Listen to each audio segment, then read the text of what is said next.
দল যিকোনো হওক আমাৰ কোনো কথা নাই।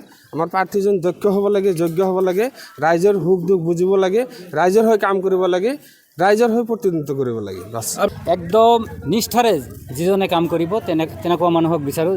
ভালো প্ৰাৰ্থী হইল কোনটা দলক বিচাৰে? দল টল নাই, ভালো প্ৰাৰ্থী হইল।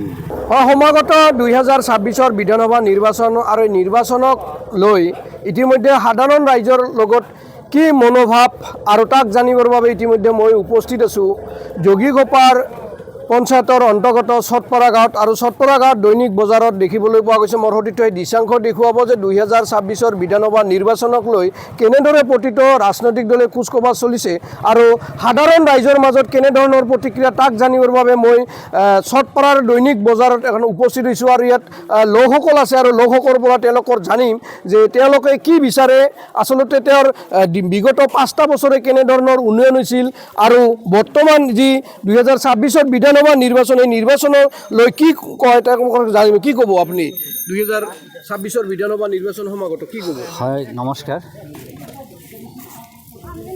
অহাবেলি মই মোৰ ব্যক্তিগত কথা মই কৈ আছোঁ। অহাবেলি 2026 নিৰ্বাচনত আমাৰ যিহেতু দক্ষিণ বাবুৰি সমষ্টি আছিলে, ডেলিমিটেশ্যন হোৱাৰ পিছত এইবাৰ শ্ৰীগঞ্জগ্ৰাম সমষ্টি হৈছে।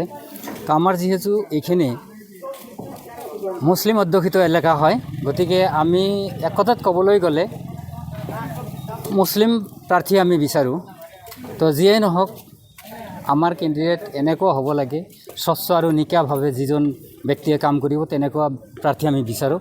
অহা 2026 আমি ভাবোঁ আমাৰ শ্ৰীগঞ্জগ্ৰাম সমষ্টিত তেনেকুৱা নিকাভাৱে কাম কৰিব পৰা এজন ব্যক্তি বিচাৰিছোঁ আৰু যোগ্য প্ৰাৰ্থী বিচাৰোঁ। আপুনি দল বিচৰা নাই? দল বিচৰা নাই, দল বল নিৰ্বিশেষে মই আচলতে ব্যক্তি কেন্দ্ৰিক হিচাপে একদম নিষ্ঠাৰে যিজনে কাম কৰিব তেনেকুৱা মানুহক বিচাৰোঁ। যিহেতু আমাৰ এই অঞ্চলখিনি এনেকুৱা যাতায়াত ব্যৱস্থা মানে দুৰৱস্থাত আমি পৰি গৈছোঁ। আমি যদিও 4 লাইন হাইৱেত উঠিব খোজোঁ তেতিয়াহ'লে আমাৰ বিগত দিনত এনেকুৱা অৱস্থা হৈ আছে, কোম্পানীয়ে কাম কৰি গৈছে, ৰাস্তাৰ জুৰুলা অৱস্থা হৈ গৈছে। আৰু বৰ্তমানৰ যিজন বিধায়ক আব্দুল বাতেন খন্দকাৰ, তেখেতক কোৱা হৈছিলে এই চটপৰা বজাৰতে কোৱা হৈছিল, তেখেতে কি ধৰণৰ পদক্ষেপ ল'লে একো বুজি পোৱা নাই। তেওঁ এটা প্ৰতিশ্ৰুতি দি গৈছিলে যে আমি নিশ্চয় ঊৰ্ধ্বতম কৰ্তৃপক্ষৰ লগত যোগাযোগ কৰি আমি এই চটপৰাৰ পৰা যোগীগোপালৈ যোৱাৰ যিটো ৰাস্তা, এই ৰাস্তা মেৰামতিৰ ক্ষেত্ৰত মানে অহেৰাহক চেষ্টা কৰিম। আন এজন লোক আছে, কি ক'ব 2026 বিধানসভা নিৰ্বাচন কেনেকুৱা প্ৰাৰ্থী বিচাৰে? আমিও মানে দিশা পাই না গো। কেনেকুৱা প্ৰাৰ্থী বিচাৰে আপোনালোকে? ভালো প্ৰাৰ্থী হইল। কোনটা দলক বিচাৰে? দল টল নাই, ভালো প্ৰাৰ্থী হইল। প্ৰাৰ্থী হলিব দিব। বৰ্তমান চৰকাৰৰ কাম কাজত কেনেকুৱা, আপুনি সন্তুষ্ট নে? বৰ্তমান আঁচনি দিছে, বহুত মহিলাবিলাকক 10,000 টকাকৈ দিছে, অৰুণোদয় দিছে। ঠিক আছে, এইটাও ঠিকই আছে, এইটাও ভালো। হয়, আচলতে এয়া হ'ল আচলতে চটপৰা গাঁৱৰ সাধাৰণ ৰাইজ আৰু তেওঁলোকে আচলতে যোগ্য প্ৰাৰ্থী বিচাৰে। কোনো দল বলৰ বিষয়ে তেওঁলোকে নকৰে, কিন্তু তেওঁলোকে এজন যোগ্য প্ৰাৰ্থী বিচাৰে। আন এজন লোক আছে, তেওঁৰ পৰা জানিম কি ক'ব 2026 বিধানসভা নিৰ্বাচন সমাগত কি ক'ব?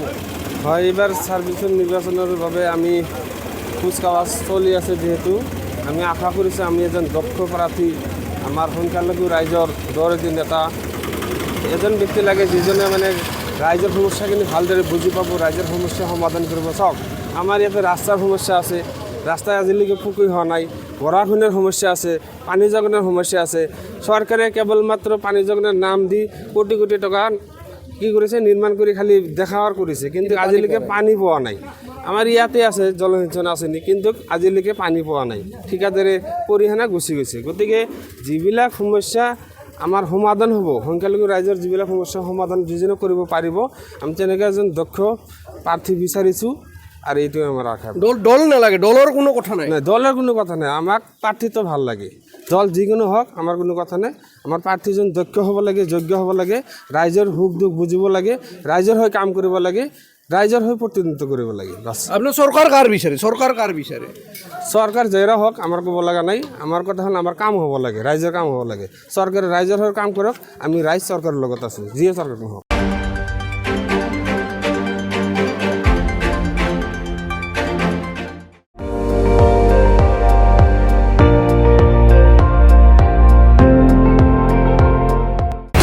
আপুনি চাই আছে ND24, সৰ্বশ্ৰেষ্ঠ নহয় সৰ্বোত্তমৰ দৌৰত।